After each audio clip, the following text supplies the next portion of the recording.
Des millions de jeunes hommes et de jeunes femmes, éloignés les uns des autres par des milliers de kilomètres, vont croiser leur destin dans la forêt du sud-est asiatique et vivre la plus pénible expérience de leur vie. Ces jeunes, qui ignoraient jusqu'à l'existence de l'autre et que des modes de vie antagonistes séparaient complètement, vont être les acteurs d'une guerre effroyable. Ces jeunes gens vont malgré eux faire partie de la génération Vietnam.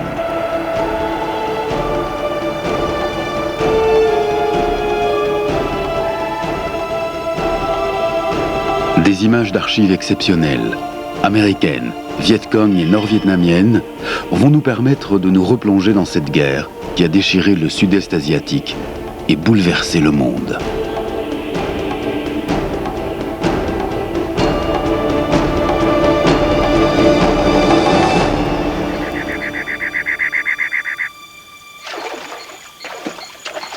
L'Indochine était la fierté du colon français jusqu'au jour où la France dut envoyer ses meilleurs hommes pour défendre l'intégrité du territoire national. L'Indochine était composée de 3 entités territoriales bien différentes. Le Laos, le Cambodge et le Vietnam. Au Vietnam, dès 1945, les communistes et leur leader Ho Chi Minh prennent la tête de guérillas farouches qui, pendant près de 10 ans, vont mener la guerre contre le colonisateur.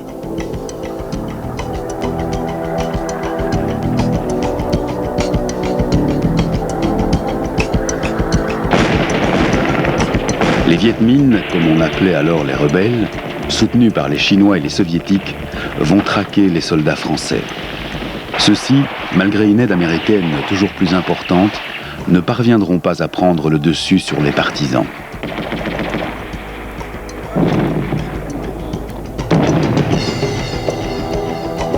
Après la défaite et la débâcle de Dien Bien Phu, la France se rend compte que la colonie est définitivement perdue et décide de se retirer.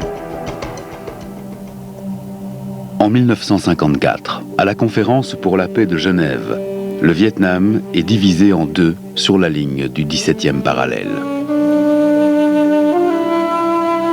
Au nord, les communistes s'installent et proclament la République démocratique du Vietnam. Dans le sud, le dictateur Diem prend le pouvoir avec l'appui des Américains.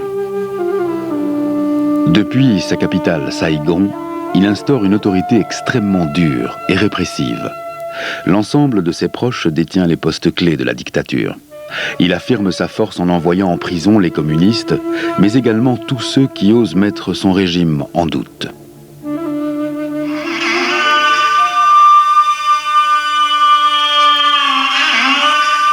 Ces geôles sont des lieux de torture où beaucoup meurent dans des souffrances atroces.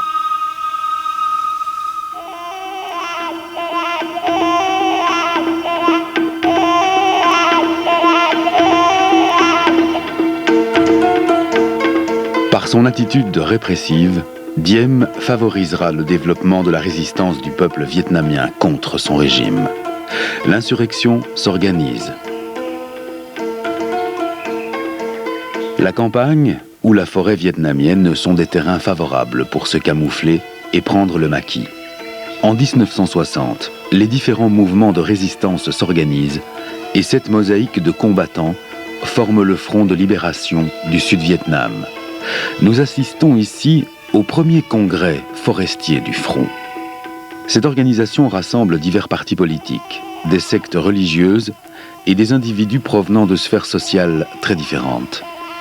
Déjà, pourtant, les communistes vietnamiens ont pris la tête de ce mouvement de contestation. À Saigon, on a d'ailleurs surnommé péjorativement cette formation de résistance héritière des Viet Minh de Vietcong, c'est-à-dire de communistes vietnamiens. Cette résistance est anti-diémiste et ne réunit que des individus nés en dessous du 17e parallèle. Après 1 an d'existence, le Front a déjà rassemblé 300 000 partisans. La véritable force de ce mouvement réside dans le soutien populaire qu'il récolte à travers tout le pays.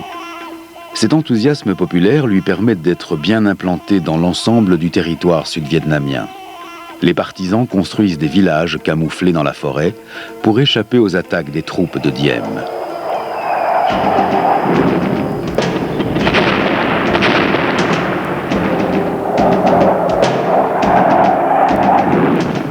Ils ne sont pourtant pas protégés des raids de l'aviation américaine, affrétée pour le compte des troupes sud-vietnamiennes.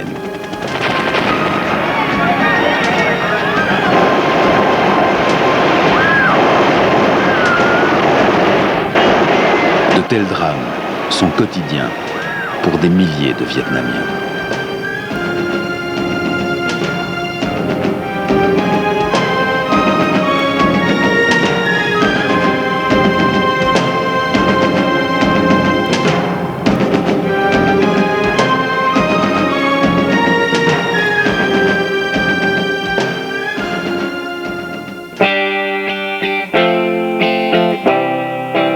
Le président Kennedy engage son pays toujours plus loin, dans l'engrenage de la guerre.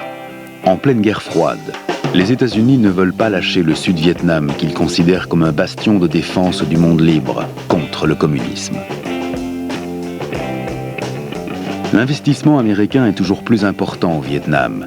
Les livraisons d'avions, d'hélicoptères, d'armes ou même d'officiers américains chargés de conseiller les troupes sud-vietnamiennes augmentent.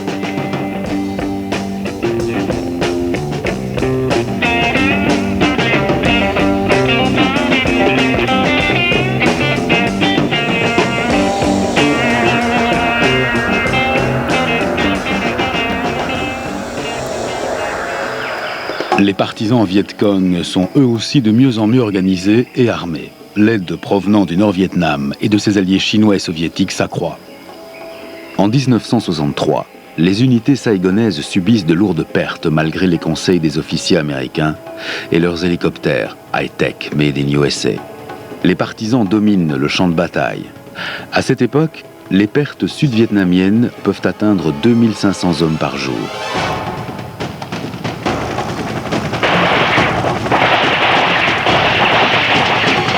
Souvent, les conseillers US reprochent aux soldats sud-vietnamiens leur manque d'audace et de pugnacité au combat.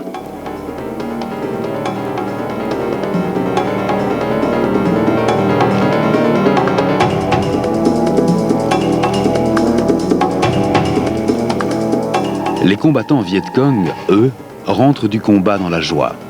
L'accueil de leurs camarades est toujours cordial et enthousiaste. Car cette guerre est une véritable loterie dont l'enjeu est la vie. L'opposition contre le régime de Diem se fait toujours plus pressante, même dans les villes. Diem est un catholique fanatique et doit notamment faire face à l'opposition des moines bouddhistes. Les manifestations de protestation des bonzes se multiplient. L'opposition des bouddhistes à Diem n'est pas seulement religieuse, elle est également politique. Et certains d'entre eux pousseront leurs manifestations de résistance à l'extrême. Nous sommes en août 63. Un moine s'immole en public.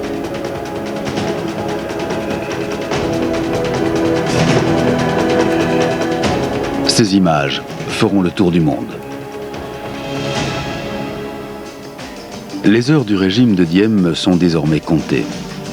Kennedy et ses conseillers décident de lâcher le dictateur qu'ils avaient pourtant porté au pouvoir et soutenu pendant plusieurs années. La CIA aidera un groupe de généraux désireux d'en finir avec Diem. Il est fusillé lors d'un putsch militaire. Saigon s'enfonce alors dans une époque de désordre absolu. Les coups d'État se succèdent à une vitesse inattendue. On a évalué qu'à cette période, la durée moyenne des gouvernements était de 70 jours. Même si les dirigeants vietnamiens ont changé, la situation pour la population est restée la même. Et la rébellion gronde aux portes des villes. Novembre 1963. John Fitzgerald Kennedy est assassiné à Dallas. Lyndon Johnson, son vice-président, prête serment et devient le nouveau président des États-Unis d'Amérique dans l'avion qui ramène la dépouille de Kennedy à Washington. Il prend la tête de la puissance américaine et va confirmer l'engagement de son pays dans le conflit vietnamien. Cette guerre sera sa guerre. Johnson et son entourage espèrent qu'en bombardant intensivement la République populaire du Nord-Vietnam, les dirigeants d'Hanoï, se sentant menacés, demanderont aux Viet Cong de cesser leur insurrection. Mais pour attaquer, il faut un prétexte. Dans la baie de Tonkin, les destroyers Maddox et Turner Joy sont attaqués par des vedettes lance-torpilles nord-vietnamiennes la nuit du 4 août 1964. Moins de 12 heures après que la nouvelle de l'attaque ait atteint Washington, les bombardiers sont apprêtés pour lancer un raid de représailles contre le Nord-Vietnam. Johnson propose au Congrès le vote d'une résolution lui permettant d'effectuer une contre-attaque. La résolution est adoptée. Adlai Stevenson, le délégué américain au Conseil de sécurité des Nations Unies, présente la ferme résolution des États-Unis de poursuivre l'offensive contre le Vietnam communiste et de soutenir encore plus le Sud-Vietnam.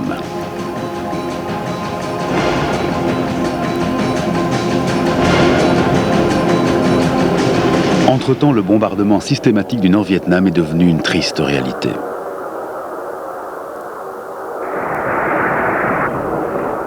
On apprendra plus tard que l'incident de la baie de Tonkin avait été complètement planifié. Les plans des raids étaient prêts depuis longtemps, depuis des mois. La résolution spontanée proposée par Johnson à l'assentiment du Congrès avait été rédigée longtemps auparavant et le harcèlement des bateaux vietnamiens savamment orchestré par les Américains. Le largage des bombes se multiplie et s'intensifie, même si on se rend vite compte que l'efficacité n'est pas au rendez-vous. À partir d'avril 65, l'autorisation est donnée aux généraux américains de s'éloigner des objectifs militaires initiaux et de viser des objectifs civils.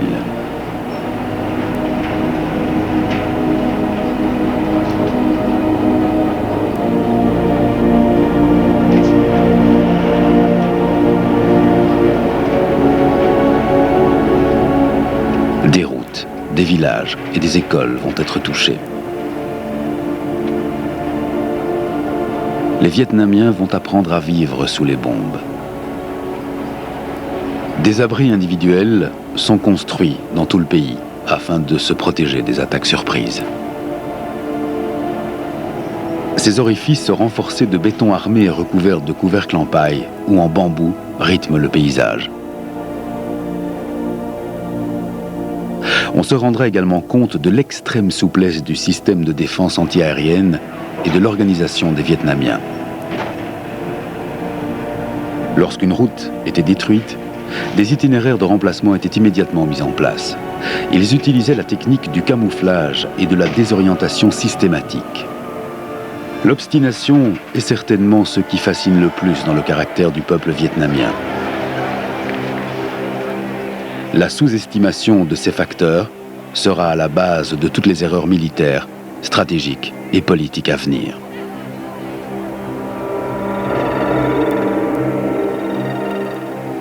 Les bombardements ne feront qu'augmenter la détermination des Nord-Vietnamiens. Tous ceux qui ne sont pas indispensables à la production industrielle s'engagent pour aller aider leurs camarades Viet Cong de l'autre côté de la ligne de démarcation. Dans l'entourage présidentiel américain, on se rend compte que les bombardements se révèlent insuffisants. Les militaires affirment de plus en plus leur désir d'engager des hommes sur le terrain, quitte à risquer l'escalade avec la Chine. À cette époque, le champ de bataille est dominé par les Viet Cong et les généraux américains aimeraient inverser la tendance.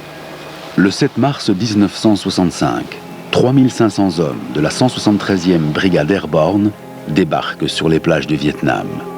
Les premiers pas de ces soldats sur le sable vietnamien marquent un tournant dans la guerre. Jusque-là, les Américains engagés dans le conflit n'étaient présents qu'au titre de conseillers. Désormais, les militaires US embrigadés dans cette guerre participeront directement aux prises d'armes sur le terrain. À la demande des généraux, Johnson va intensifier le recrutement des hommes et va autoriser l'arrivée toujours plus massive de soldats sur le front. À la fin de l'année, les Américains comptent 184 314 hommes au Sud-Vietnam. Le piège vietnamien va ainsi se refermer sur des milliers de jeunes Américains.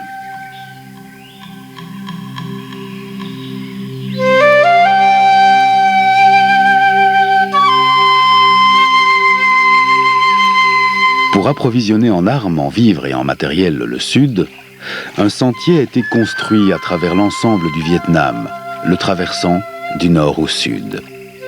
En hommage au chef Viet Minh, cette route fut surnommée la piste d'Ho Chi Minh. Au sud du 17e parallèle, la route allait vers l'ouest, en passant par une région du Laos tenue par des alliés des Viet Cong. C'est en 1959 que la décision de mettre ce sentier en place fut prise. Mais ce ne sera que 5 ans plus tard que les troupes saïgonaises le découvriront et tenteront de perturber son bon fonctionnement. Le sentier sera alors continuellement bombardé et mitraillé du ciel, car il était inaccessible par la terre pour les soldats du Sud. Des tunnels avaient été construits tout au long du sentier pour protéger les marcheurs des attaques aériennes. Ces ingénieux bunkers étaient pourvus d'une double paroi de bambou qui les protégeait des déflagrations, même proches.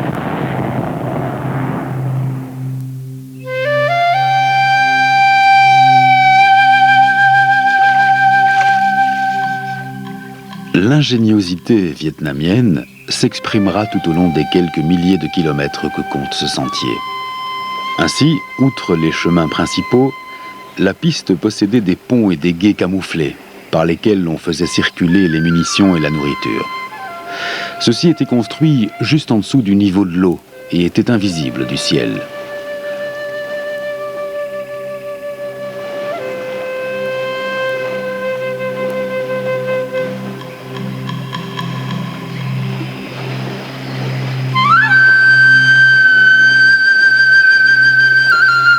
Au total, les cours d'eau représentaient plusieurs milliers de kilomètres. Des bateaux permettaient d'accélérer l'approvisionnement, mais le danger venant du ciel était considérable.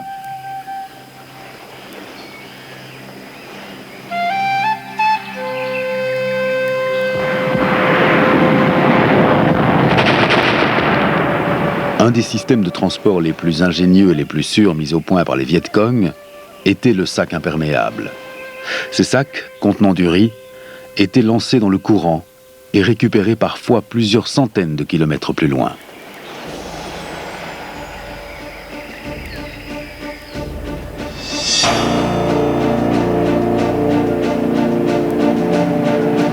L'éléphant se révélait également être un allié précieux.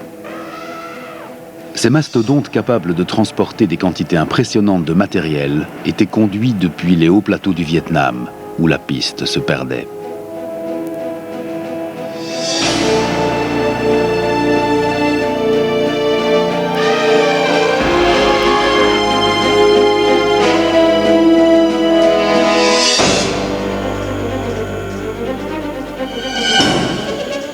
La maintenance du sentier était assurée par quelques 100 000 personnes.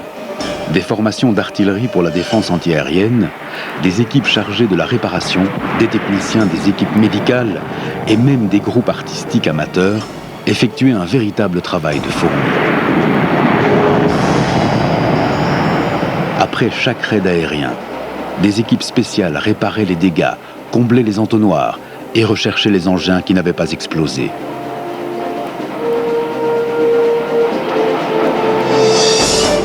Ce sont souvent les jeunes filles qui étaient chargées de ce travail dur et pénible.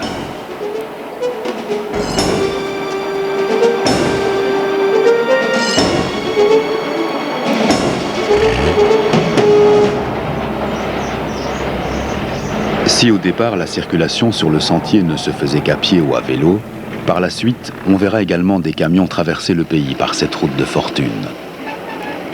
Ces engins de fabrication soviétique ou chinoise étaient pilotés par des hommes courageux.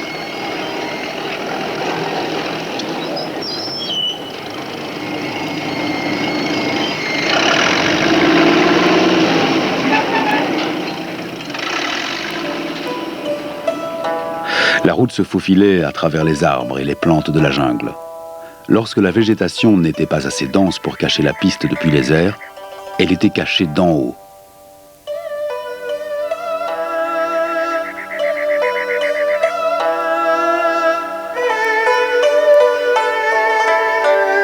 Il ne suffisait pas d'être un bon chauffeur, car indépendamment des obstacles, il fallait avancer. Le sang-froid était indispensable pour chaque traversée. Généralement, la distance parcourue par ces convois n'excédait pas 10 à 30 km par jour. Pour acheminer rapidement l'essence nécessaire aux troupes Viet Cong, la route s'était révélée trop dangereuse et peu pratique. Un oléoduc en bambou fut donc construit le long de la frontière avec le Laos. Cette incroyable construction qui s'étendait sur 3000 km fonctionnera pendant près de 6 ans.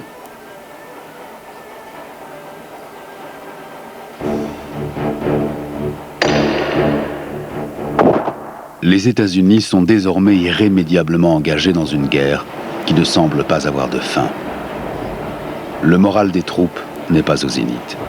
Les désertions, les dépressions, les cas de folie ou la consommation de drogue sont devenus monnaie courante pour ces hommes qu'un conflit qu'ils ne comprennent pas a éloigné d'une famille et d'un pays.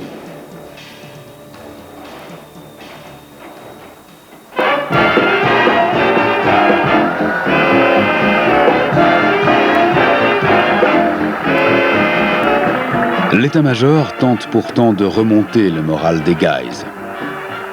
Mais toutes les manifestations semblent insignifiantes face à l'atrocité quotidienne de la guerre.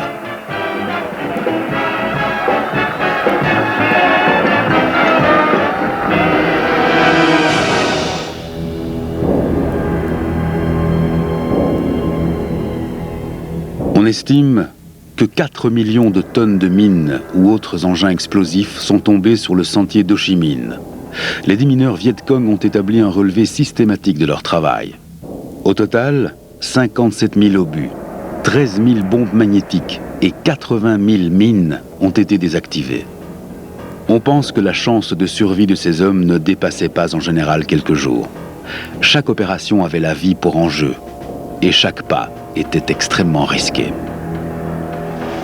En réponse, les Viet Cong protégeaient leur camp avec des pièges ingénieux. Des bambous taillés et camouflés devenaient des attrapes redoutables pour les GIs qui durent adapter leur équipement et leur réaction à ces traquenards, sans doute plus redoutables pour leur morale que pour leur vie.